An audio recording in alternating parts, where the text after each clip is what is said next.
Well, good morning, everyone, and thanks so much for joining us on Up with KREM. I'm Shannon Curtis. Glad to have you here with us this morning. I'm Tim Pham.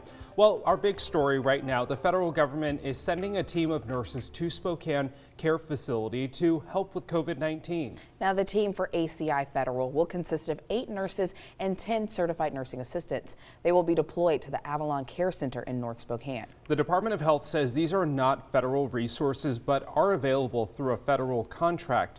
The DOH says the ACI staff could potentially make 22 beds available at area hospitals. All right, just before 6 o'clock here on this pre-Friday Eve. Oh my gosh, that's too much pre. Although I will say, I have to make an admission, a confession.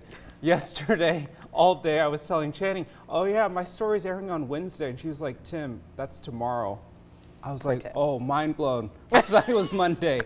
It's not. Okay, not putting that energy out there. No, we're halfway It's through Wednesday. the week. Yes, we made it. We made it. Tim, I got this one for you.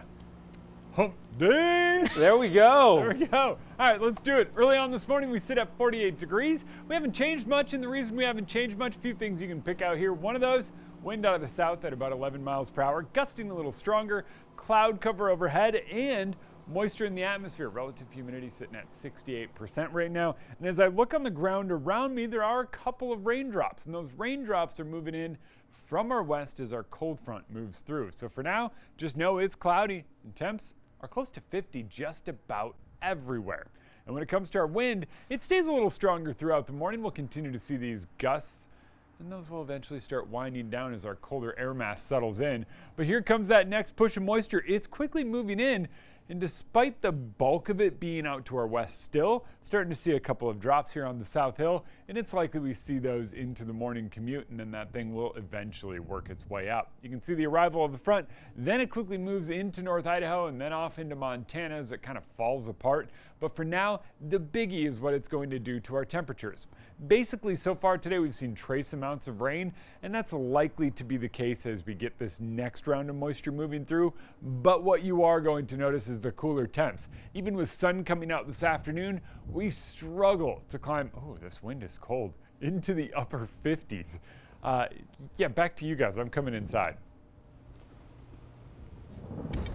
The tug of war continues between Idaho Governor Brad Little and Lieutenant Governor Janice McEwen. So Governor Little is currently touring the U.S.-Mexico border, so McEwen is the acting governor. And she wants to expand Idaho's ban on vaccine passports by stopping public schools and universities from requiring vaccines or mandatory testing. Now, this is not the first time that she's quickly taken executive action as acting governor. Back in May, while Little was briefly out of state, she declared a ban on all mask mandates in Idaho. Governor Little says he will rescind any actions taken by McEwen once he's back home.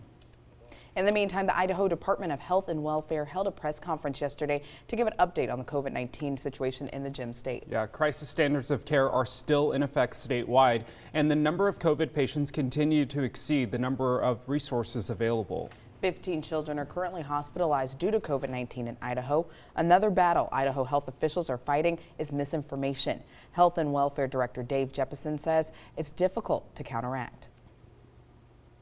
Directly is causing real people to have real suffering and is directly leading to people being sick and in the hospital and even dying when they don't necessarily need to.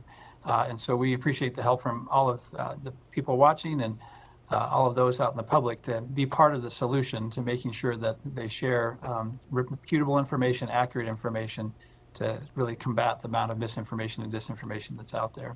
At Kootenai Health, 145 patients are hospitalized with COVID-19, which is the highest it's been since the pandemic began. Kootenai Health officials are holding a news conference today talking about the continued toll the pandemic is having on hospital resources.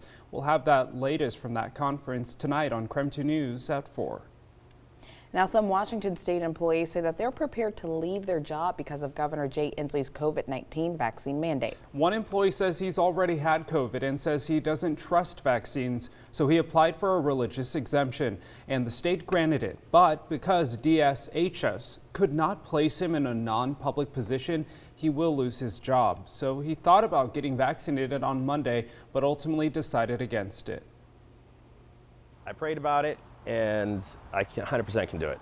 I'm 100% confident, not a worry, not a concern, and at the end of the day, I'll come out on top. Most state employees have until October 18th to prove that they've been vaccinated. Spokespeople for two of the state's largest agencies say almost 9 in 10 of their employees are vaccinated. The Department of Social and Health Services was up from 75% 3 weeks ago. The State Department of Transportation says 90% of its employees are vaccinated.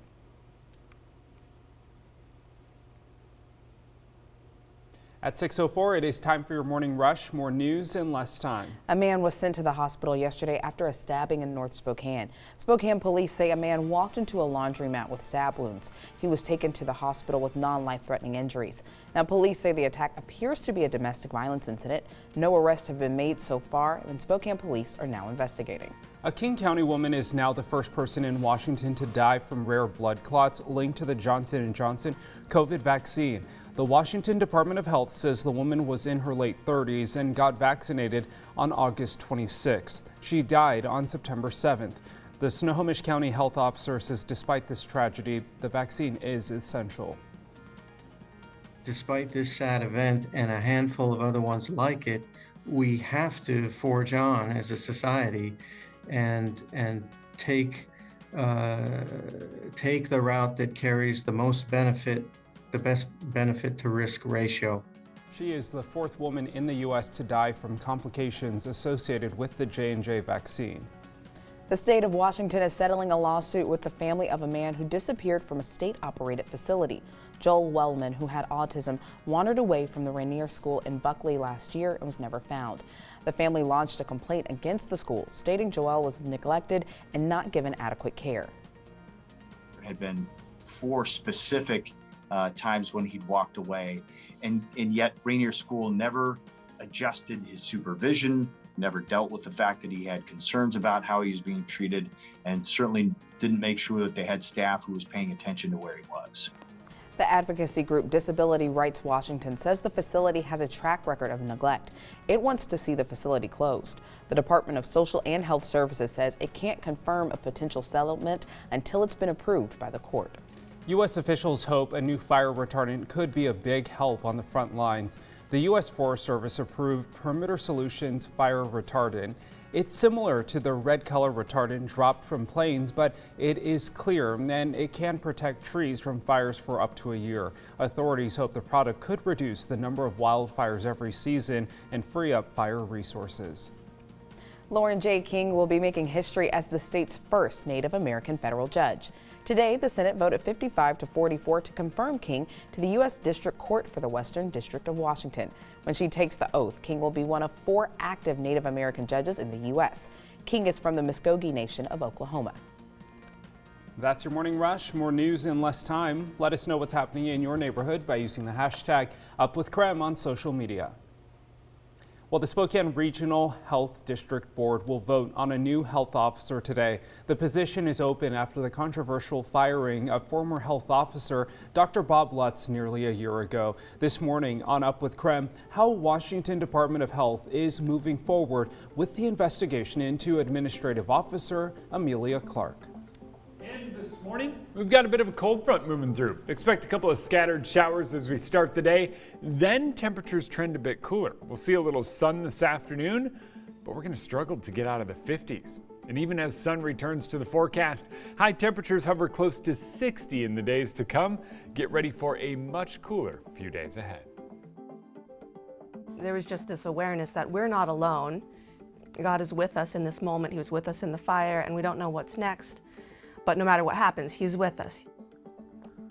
Up after the break, we're sharing the story of the Highland family who lost everything in the Cold Springs wildfire last summer. It's a story of hope, loss, and love.